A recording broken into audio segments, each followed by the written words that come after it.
Cheat Code, Support Strategist, by Clouds. My Head in the Clouds Not Coming Down, on AO3. Chapter 74, Extra Players. Hitoshi waited tensely as Spinner thought up another question. So far, he'd been doing pretty well, but then again, he was also lying through his teeth to make himself seem more like All Might than he really was, or even wanted to be. He was starting to get chilled from the water, but it was just a little longer until the heroes arrived, and Spinner should be starting to go numb too, which might help him keep control longer, or might knock the villain out of his control immediately. But it was too late to do anything about that now, so Hitoshi was really hoping it was the first option. Spinner cleared his throat, like he didn't have Hitoshi's full attention in the first place, and asked the next question. Can you face down every terrifying situation without flinching? That is necessary if you wish to be like All Might. Finally, a question he could answer truthfully. Well, considering I'm here talking to you instead of running away screaming, I think you have your answer. Spinner's expression soured. There's no reason to be rude about it. I'm sorry. Hitoshi flinched when his phone vibrated to the side of the fountain, and the minute that Spinner looked away from him to think again, he checked it discreetly as possible, smiling when he saw Izuku had just dropped in the group chat. He quietly set his phone down and turned back to Spinner. Actually, no, I'm not. Spinner froze. What did you say? Hitoshi spoke a little louder. I said, I'm not sorry for being rude. Not that I was, anyways. But considering that you're the one that barged in here on what was supposed to be a fun day of goofing off, I'd say I'm entitled to a little rudeness, don't you think? No, Spinner snarled, jumping up stiffly. True heroes are never rude. All Might is never rude. He pulled out his katana and charged, slightly stiff from the cold water. But Hitoshi was faster. He smirked and activated his quirk, making Spinner stop short and drop his katana in the water. Well, that didn't take long at all. Hitoshi frowned and trailed off. There was something weird about Spinner's mind. He was fighting back, and the cold water was making it harder to maintain his control. But Hitoshi had been expecting all that. No. What threw Hitoshi off enough to break his control was that Spinner's brain felt exactly like Tokoyami's. Well, more precisely, like Tokoyami's and Dark Shadows. Spinner shook his head as the brainwash dissipated, and grabbed his katana with a splash, as he, startled, striking forward again. You little fake! How dare you! Hitoshi wasn't even listening. All he could do was scramble backwards in the fountain, soaking himself even more completely, as he stared at Spinner in horror. He was supposed to be a lizard who could paralyze with blood. He didn't have a sentient quirk like Tokoyami did, but Hitoshi's brain was spinning so fast he didn't even think to phase it as a question. You're not the only one inside your head. Spinner stopped, tilting his head in frustration. What? Hitoshi opened his mouth to respond, but nothing came out. What was he supposed to say? He didn't know what was going on either. Thankfully, though, he didn't have to say anything because that was when a bright red feather launched itself straight into Spinner, whose eyes widened as he barely had time to wing his katana, slicing the feather in half. He shot one final look at Hitoshi, but his expression was a mix of so many emotions like frustration, confusion, and even fear, though that was probably wishful thinking on Hitoshi's part, that it was hard to tell exactly what was going through his head. Hitoshi tensed, mentally preparing himself for another attack, but instead, Spinner turned on his heel and dashed away. Get back here! Hawks flew through the door like a bullet and made a beeline straight toward Spinner. But he had already disappeared through a spot of purple smoke on the floor. Hawks gave a disappointing snarl before turning to Hitoshi. You hurt, kid? Hitoshi shook his head and nodded in satisfaction, before taking off again and flying up to the second floor. The heroes were friendly here, but more importantly, what the hell just happened? The first thing Fukukage had done when he saw Shigaraki was turn off the lights. There was still sunlight and other businesses coming in from the hallway outside the store he had been trying to help evacuate. Just enough to keep Dark Shadow firmly in his control, but without the harsh, artificial lights directly above him, He was free to order Dark Shadow to sprawl out and form a wall between the small crowd of civilians behind him and the bastardly villain up ahead. "Leave here," Fukakage said, sounding a lot more braver than he felt. "I will not allow you to hurt these innocent people." Shigaraki scratched at his neck. "What makes you think? They're just a bunch of NPCs anyways. It's not like they're gonna drop any loot. Stupid side quest. The party is supposed to communicate and clear things with the party leader."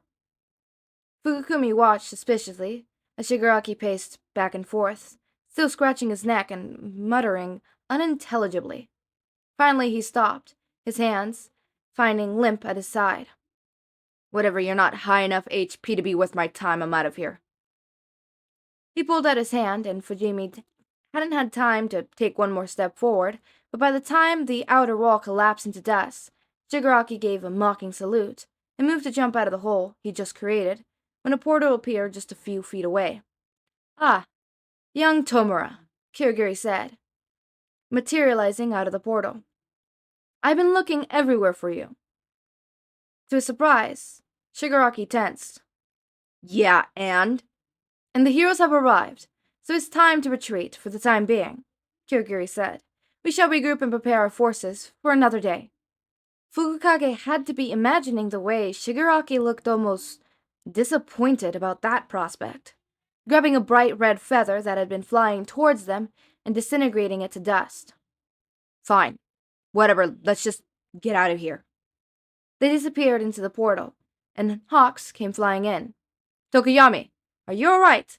I felt Shigaraki dust the feather I sent up here and—" "I am all right," Fukakage assured him. "The villain did not harm us." Hawk's shoulders slumped in relief. "Thank God. Get these people out of here. I'm going to make sure there's no more villains." Tokuyami nodded as Hawk sped away, stopping for just a moment to stare at the wall Shigaraki had disintegrated instead of attacking them. Weren't villains supposed to have a terrifying inner darkness? What had happened to his? Shota hated this. It was just like Shirakumo all over again. He and Mike ran as fast as they could, steps echoing on the pavement as they burst into the mall. He should have made Hitoshi stay at home. He should have warned Nezu about Todoroki's link with the League immediately instead of researching it more. In hindsight, it was obvious. Of course the League would attack a class outing where no teachers would be present. It was only logical.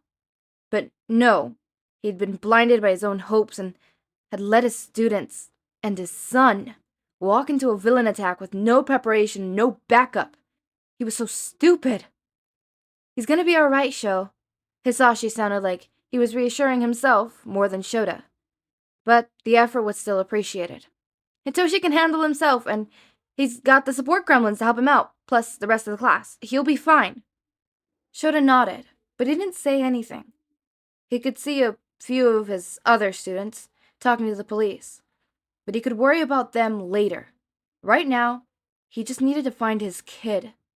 His eyes scanning what was left of the weekend shopping crowd until he caught a glimpse of purple hair. He almost didn't realize it was Hitoshi at first, because the hair was darker than usual, and hanging around a face of wet clumps rather than sticking straight up like it usually did. The rest of him was equally soaked. It looked like Yariozu had made him a blanket at some point, but he was still dripping onto the tiles, and slightly shivering as Uraraka awkwardly rubbed at his back. Hisashi was the first to take off running, but Shota was almost half a step behind, as he was pretty sure it looked like they both inherited Uraraka's teleporting ability because almost instantly they were burying him and wrapping him in a hug. Hitoshi was okay. He was safe. Hitoshi went tense for a short moment until he realized who it was, and then he immediately slumped over into the hug. "It's been a long day." Hisashi gave a wet chuckle. "I bet, kid. I bet." "Are you hurt anywhere?" Shota asked. "How did you get so wet?" "I, kind of invaded the fountain?" Hitoshi grimaced. "And no, I'm not hurt, just cold. Todoroki offered to warm me up with his fire, but—" Shota's face went stony. "Right. This is all the proof we needed." I really really do not want my trauma boys to get reprimanded. Like, do not get me wrong. Do I think Shigaraki should get off scot-free? No. He still did bad things, you know? Do I think he has the room to be good again? Yes. But we need to give him that environment. He's obviously in an environment where this is where it becomes tricky, because I know some people are going to be like, oh, he shouldn't be redeemed. He has blah, blah, blah, blah. And there's other people like, okay, well, we can empathize with him. Yes, he was groomed. Yes, he was basically pushed into being a villain, right? And in this case, he's clearly like not wanting to be a villain anymore and is still staying there because of fear and stuff like that. So, do I believe he should get scot-free? No, I feel like he should still have some punishment, I guess, right? Do I think he deserves jail time forever? No, like maybe, you know, some community service, some classes, but in the end, I genuinely think he would be better off in a mental hospital, not a mental hospital, but yeah, a mental hospital, you know, to be able to fully process what happened, because he didn't become a villain because he genuinely liked becoming a villain. He was manipulated into becoming a villain and manipulated into thinking that is what I like, being a villain, but that's not the case, you know? So that's why I think, should he get scot-free? No. But should we also put in mind that he was basically groomed into this? Yes. I feel like he should be in a mental hospital for a little bit to fully heal from what happened. And after he's done, I feel like that's enough punishment he needs. He doesn't need jail time. He probably needs a bit of community service, some probation, of course. But I don't think he needs to be put in jail, you know? He did kill, you know, people probably. And he, you know, did attack, students and stuff like that. But clearly it was, you have to think of where it comes from and stuff like that. Am I becoming a Shigaraki apologist? For this fanfic, yes. In the show, not whatsoever. Not at all. I feel like that, right? We're at the right stages where we're seeing Shigaraki actually have resentment and not want to be a villain. If we saw this in the show, like with the show, okay, spoilers for season 6. In season 6, we get introduced to the idea that Izuku wants to save Shigaraki because Izuku sees Shigaraki, right? And this is where the show starts to open up the windows of, yeah, Shigaraki was probably groomed into being a villain, kind of thing. Which, okay, wonderful. That Shigaraki, I still want put in jail. You know? There is a line that he crossed. Also, he hasn't been humanized to us people. This fanfic humanizes Shigaraki, you know? We see that he really doesn't want to do this, but is forced to do this. In the anime, we see he loves to do this. Yeah, sure, he was forced to do it, but he loves it, right? If we saw in the anime where it was like, we see more of the grooming aspect, and we see more of Shigaraki maybe is doing this because he has to and not because he wants to, kind of thing, would be a bit better. Or we see where his emotions are not his own, you know, where we're seeing, I don't know, he's like, hey, I don't want to do this mission. I kind of want to stay, and, you know, I don't know, you know, All For One is like, no, you have to do this mission, blah, blah, blah. Like, if we see some of that grooming and the manipulation actually happening, it would be a lot better. Or if we could see, like, Shigaraki's inner monologue, the whole, are these my feelings, or is this just what I've been trained to think, right? We need that before we could get a redemption arc. Because without that, we set up the whole, okay, he's being redeemed for no reason. Okay, yeah, we set up the ground basis of he was being quote-unquote groomed. But does he want to do it or not? That's what changes this all completely, you know? And if this fanfic was like, oh yeah, he's being groomed, but he actually genuinely enjoys, you know, killing and stuff like that, and he has no remorse or regret, yeah, no, you need some mental time in a mental hospital so that you could fully detach from your manipulator slash groomer and be able to fully like heal and stuff.